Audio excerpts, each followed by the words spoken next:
Antony's time at Manchester United was nothing short of a disaster. Signed for a staggering €95 million in a moment of desperation, United massively overpaid for a player whose market value was just €35 million at the time.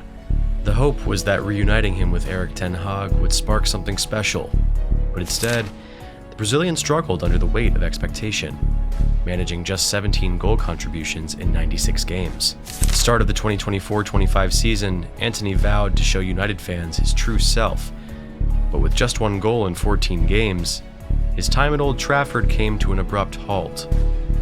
Sent on loan to Real Betis in January, many expected his struggles to continue, but instead, Spain has breathed new life into his career. Antony has been a revelation in LaLiga, winning 3 consecutive Man of the Match awards and recapturing the form that once made him one of Europe's most exciting prospects. In this video, we'll be taking a look at his rise from Sao Paolo to Man United, his downfall at Old Trafford, and his current revival at Real Betis. But before we get into it, be sure to like the video, subscribe to the channel, and hit the notification bell for more football content. Antony's rise at Sao Paolo. Antony grew up in Osasco, a district on the outskirts of Sao Paulo, in a favela known as Inferninho, Little Hell. Life there was tough. Drug dealers were a constant presence, and violence was something you simply learned to live with. Writing for the Players' Tribune, Antony recalled a chilling memory from his childhood, stumbling across a dead body on his way to school. "There was no other way to go," he wrote. "So I just closed my eyes and jumped over it." For Antony, football was his escape. He first developed his skills on the streets, playing against older kids, before catching the eye of a local club director. His talent earned him a spot at Sao Paulo FC's academy at 14, a dream for any young footballer, especially one who had grown up supporting the club. Sao Paulo's academy is one of the best in Brazil, producing stars like Cafu, Kaká, and Neymar Jr. But Antony wasn't always seen as a guaranteed success.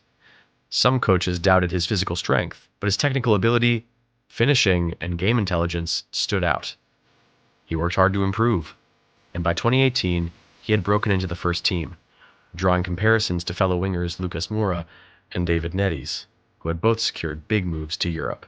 Every time he stepped onto the field, he showed huge personality, said Junior Chavare, the club's former academy director. He sought out responsibility. I was certain he had the quality to play for a top European team. In 2019, Antony's potential became undeniable. He was named the best player at the Copinha, Brazil's biggest youth tournament, then carried that form into the Sao Paulo State Championship, scoring in the final against Corinthians. His performances for Brazil at the Toulon tournament in France, where he scored in the final, only raised his profile further. Soon, European clubs began to take notice. Antony's rise at Ajax. Antony's move to Europe came just before his 20th birthday, when he signed for Ajax from Sao Paulo. Moving from Brazil to the Netherlands is not always easy for young South American players, but Antony adapted quickly. "Pressure," he told Globo. "Pressure is when you live in the favela, when you go to school at 9 in the morning and only eat a meal at 9 at night. Beyond that, we adapt quickly." And that's exactly what he did. His first season in the Eredivisie was electric.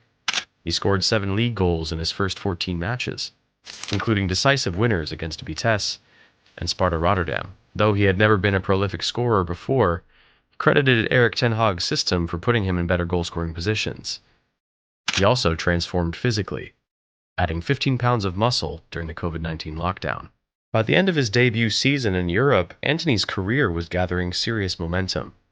He played a key role in Brazil's under-23 squad at the delayed Tokyo Olympics, starting every game and assisting Malcolm's winning goal in the final against Spain.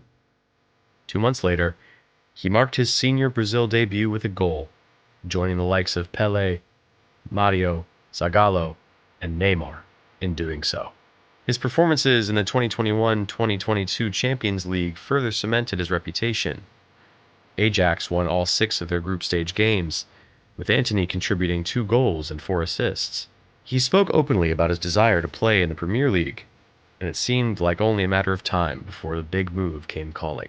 Despite all this, Antony wasn't universally loved in the Netherlands. Some felt his decision-making was erratic, while others questioned his maturity, criticisms that weren't helped by his reckless red card against Feyenoord in March 2022. Former Netherlands forward Wim Kieft claimed Antony was the kind of boy who cannot be tamed by a coach. Ajax legend Marco van Basten was even harsher, calling him childish and accusing him of being inconsistent. But Ten Hag saw things differently. After taking over at Manchester United in the summer of 2022, he made Antony a priority signing. United eventually paid Ajax an initial €95 million, potentially rising to €100 million, making him one of the 20 most expensive players in football history. Antony's transfer to Man United. When Erik Ten Hag took over at Manchester United in 2022, Antony followed, arriving for a massive €95 million fee. Confident, flashy, and fearless, he was expected to become one of the Premier League's top attackers, competing with the likes of Riyad Mahrez and Mohamed Salah. At first, he showed promise. He became the first United player ever to score in his first 3 league games. But soon, his performances declined. His flashy tricks and over-the-top confidence drew criticism from British pundits. Admittedly, he wasn't all bad. One of his best moments came against Barcelona in the Europa League. With the score tied at 1-1 and extra time looming, United desperately needed a goal. The Brazilian forward stepped up and struck a sweet half volley. Alejandro Balde tried to block it, but the ball curled past him, past Ter Stegen, and into the bottom corner. Antony pounded his chest, shushed the camera, and soaked in the moment. Calm and composed weren't words often associated with him, but on that night, they fit. His second season, however, was anything but composed. Even with Ten Hag keeping him on his favored right wing, Antony struggled. He relied too much on his left foot, rarely cutting outside onto his weaker right. Off the pitch, accusations of domestic violence from his former partner Gabriele Cavalin added to the turmoil. For a player expected to justify his €95 million price tag, his output was dismal. In 38 appearances, he managed just 3 goals and 2 assists. His confidence looked shattered, his form dipped, and he spent more time on the bench than ever. There were still glimpses of quality. He scored in United's dramatic FA Cup win over Liverpool, weaving through defenders before slotting the ball past the keeper. Against Chelsea, he set up Garnacho's goal to give United a brief lead. But those moments were rare, overshadowed by an overall disappointing season.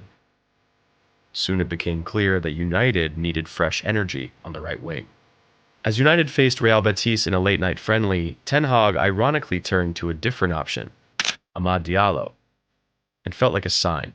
Fast forward to 2025, with Ruben Amorim now in charge, and the writing was on the wall. Antony was sent on loan to Real Betis, the very club where his United career had begun to unravel. Antony's arrival at Real Betis. Now at Real Betis, Antony has rediscovered his spark, scoring in 3 consecutive games, capping them with a stunning left-footed volley in a 3-0 win over Real Sociedad. It was also the second match in a row where he opened the scoring, and he capped off another impressive performance with an assist from Marc Roca's goal. His impact in Spain has been immediate. In just 4 games for Betis, he has already matched his goal tally from his last 30 appearances for Manchester United. 3 goals and an assist. The difference is staggering. At Betis, Antony is averaging 1.13 goal contributions per 90 minutes, compared to just 0.22 at United this season. Despite a promising start at Old Trafford, Antony struggled in the Premier League, managing just 5 goal contributions in all competitions during the 2022-23 season. The fast, physical nature of English football exposed his weaknesses, but LaLiga suits him better, just as the Eredivisie did, where he registered 44 goal contributions in 2 seasons at Ajax. Betis are covering around 83% of his wages in this straight loan deal, with no purchase option included. United are hoping his performances will boost his value, currently at €20 million on transfer market, ahead of a potential summer sale. While they do have a recall option, reports suggest they won't activate it, even with limited attacking options. Antony's resurgence could be crucial for Betis' European hopes, as well as his career. But what do you think? Is Antony back, or is it just a honeymoon period? Let us know your thoughts below, and be sure to like the video, subscribe to the channel, and hit the notification bell for more football content.